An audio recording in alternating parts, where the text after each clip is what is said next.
Welcome to the Deep Dive, the place where we turn massive stacks of research into actionable, high-impact knowledge tailored just for you. Today, we are cracking the code on a problem that I think plagues every single one of us. The constant grinding stress of just putting out fires. All the time. Think about your average workday. Yeah. It's just this relentless cycle of reacting to whatever is screaming the loudest for attention. Right. We focus all our energy on what is labeled priority A, the urgent, the immediate, the crisis of the moment. Right. But what if that focus?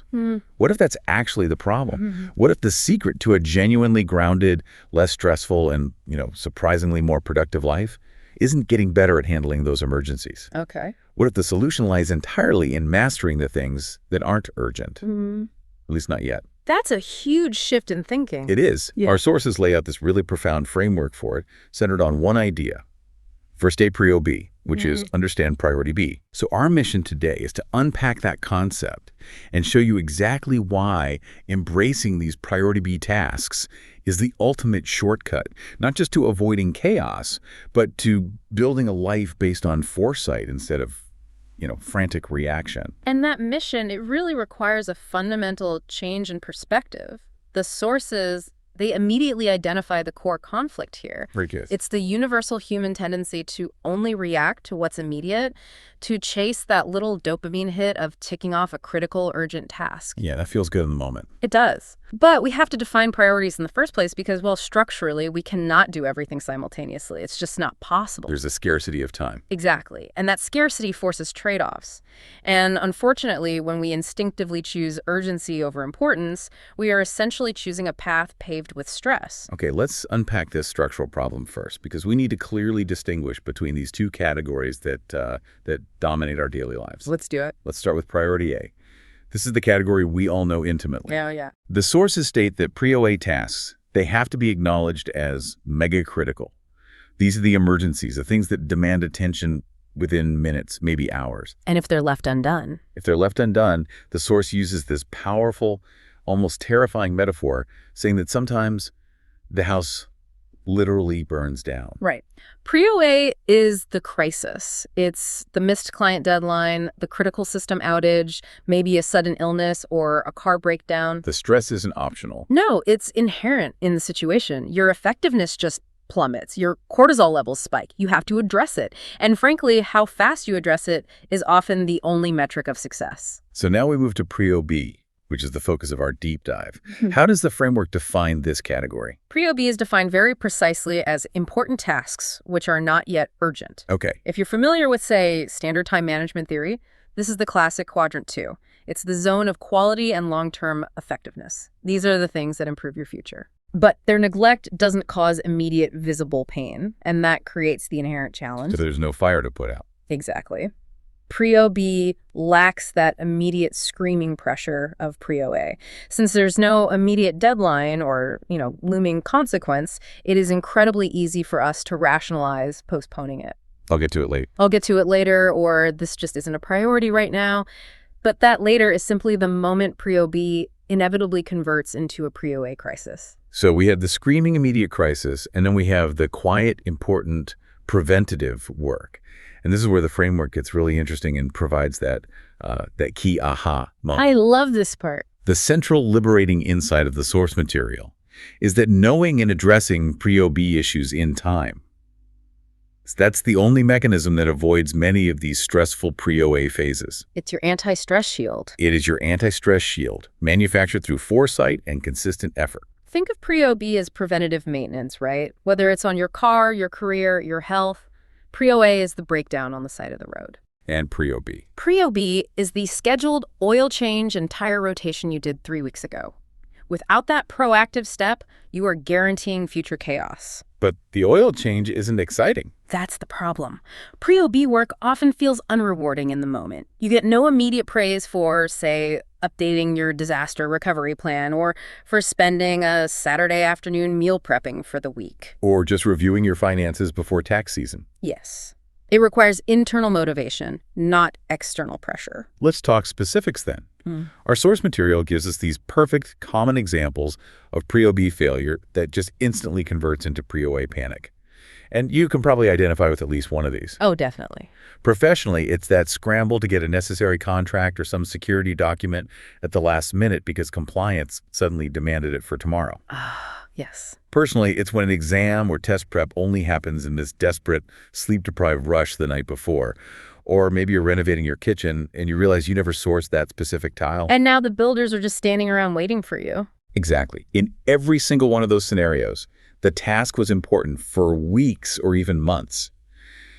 But because it wasn't urgent, it slid. And that procrastination carries really heavy consequences that could have been entirely avoided with just a little bit of foresight. What are those consequences? Well, when you're rushing to complete a Prio A task that started as a Prio B, you invite elevated blood pressure, you guarantee inefficiency. You can't do high-quality work under that kind of duress, and you just reduce your long-term effectiveness. You're just running triage. You're just running triage instead of building something solid. And the cost of that failure isn't just about the finished product. It's the emotional and physical toll. We've all been there, heart pounding, feeling that intense, crushing pressure. Right. That feeling. That is the direct evidence of a failure to manage Prio B effectively weeks earlier. And the sources emphasize that the shift in work ethic, it has to come from deeply internalizing that painful consequence. You have to learn the lesson. You have to. The resolution we should adopt after a stressful, rushed experience has to be, that shouldn't happen to me again. That visceral feeling is what transforms into the desire to proactively reclaim control. You decide you're just not willing to pay the Prio A tax anymore. The moment that realization takes hold, you start viewing Prio B tasks not as, optional prep work, but as a necessary investment in your future stability. It's a self-defense mechanism. It's the difference between just being busy and being truly productive. Say more about that. Well, busyness is often just Prio A reaction. Yeah. Productivity is Prio B construction. You're building something. That's a great way to... It's about being responsible for the future version of yourself, right? It's moving from a reactive mindset, where the world dictates your schedule, to a proactive one, where you dictate your world. You've got it. Mastering Prio B requires accepting a set of specific responsibilities that look beyond that immediate reward cycle. What are they? First, it means taking responsibility for yourself and for others early. This involves anticipating needs, setting accurate timelines, communicating potential issues well ahead of time. It really requires emotional maturity and discipline. And second, it means consistently keeping the essential things in life in view. Now, this is a crucial concept. It's not enough to just list them once. No. You have to be watching the horizon, not just the ground right in front of your feet. How do you actually achieve that kind of vigilance? This is where planning becomes a habit, not a chore. Keeping essentials in view requires structured time for reflection. You have to literally schedule Prio B time to review your long-term projects, your relationships, your health goals, your financial standing. If it's important, it has to be on the calendar. It has to be non-negotiable on your calendar. Because if you wait for a free moment to do Prio B work, that moment is never going to come. Never. And the third requirement, which I love, is that you have to tackle these essential things courageously. The source uses that wonderful German phrase, beherzenpacken. Just a great phrase. It means to grab hold of them with heart, with resolve, and with bravery. But why does Prio B require courage? Because Prio B tasks often involve difficult, messy, or frankly dull work that has no immediate payoff. The unfun stuff. The unfun stuff. It takes courage to choose the long-term benefit over the immediate gratifying activity. It's so much easier to reply to a dozen Prio A emails than it is to sit down and write a comprehensive, long-term strategic plan, which is a classic Prio B task. So beherzenpacken means facing the complexity now. So you don't face the crisis later. And the long-term psychological and practical results of this commitment, they're truly profound. When you successfully adopt this Prio B attitude, the framework promises two extraordinary outcomes. Okay, what are they? First, the end of boredom. Langeweile gibt es dann keine mehr. No more boredom. Why? Because you are constantly engaging with what is truly important. Your time is fully utilized on tasks that are meaningful, that create value, that push you toward your goals. When your important tasks are managed proactively, you are never just killing time. That feels so counterintuitive because you'd assume the absence of urgency would lead to downtime or, slacking off. Right. But what we're describing here is a sustained state of high-value engagement. I see. And this leads to the second most critical outcome. The disappearance of hectic Tatendrang. that frantic, hectic drive or activity that defines the whole stress economy. It just vanishes. It vanishes. Why? Yeah. Because long-term thinking stops being a special activity and becomes a fundamental habit, a Gewohnheit. You stop being a reactor desperately trying to catch up. And you become the orchestrator. You become the orchestrator of your own life and work. You transition from being a victim of circumstance to a master of your own process. So let's circle back to the very foundation of this dive. We have to acknowledge the fundamental prerequisite that was mentioned in the source material. Why do we even need prioritization at all? Yeah, why bother? And the answer is structural, like we said at the start.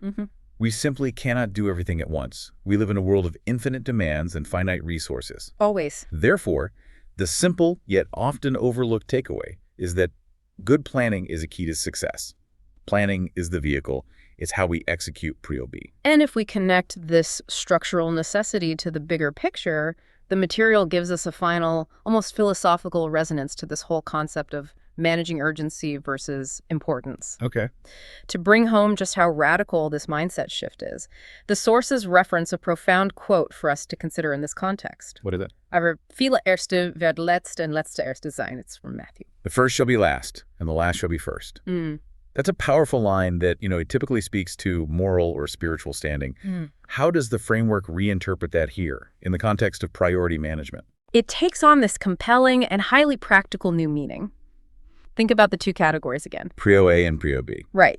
Prio A tasks are the things we rush to do first in our day because they are screaming for attention. Prio B tasks are often the ones we put last on our list because they don't have that immediate deadline. Makes sense. So the source suggests that if you are continuously prioritizing the Prio A crisis, the fire, that just means you failed to manage the Prio B prevention work earlier. Right, it's a symptom. It's a symptom. So in terms of strategic value and quality of life, those Prio A tasks, which were first on your list, they become the last in terms of contribution to true success because they are just evidence of a prior failure. So the things we rush to do first, they ultimately demonstrate our failure to plan, making them strategically last. Exactly. And conversely, the tasks we treat as last, those important, non-urgent Prio B tasks we dedicate time to, even when they're difficult, those become the first in determining the overall quality of our output, our long-term stability, and our peace of mind. So investing in Prio B now ensures those last items become the foundation of your first success. That is a really powerful way to frame the workday and really our whole life strategy.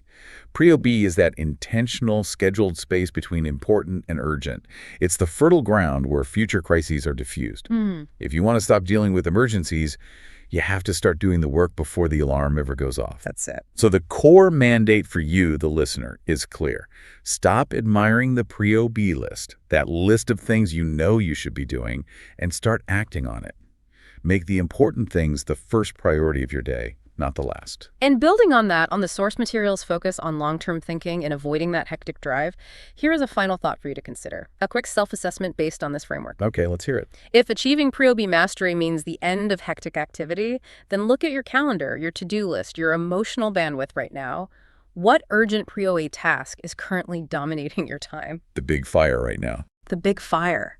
That system patch, that difficult conversation, that complex planning document. What is it that's simply evidence of an unaddressed Prio B task from 3 months ago?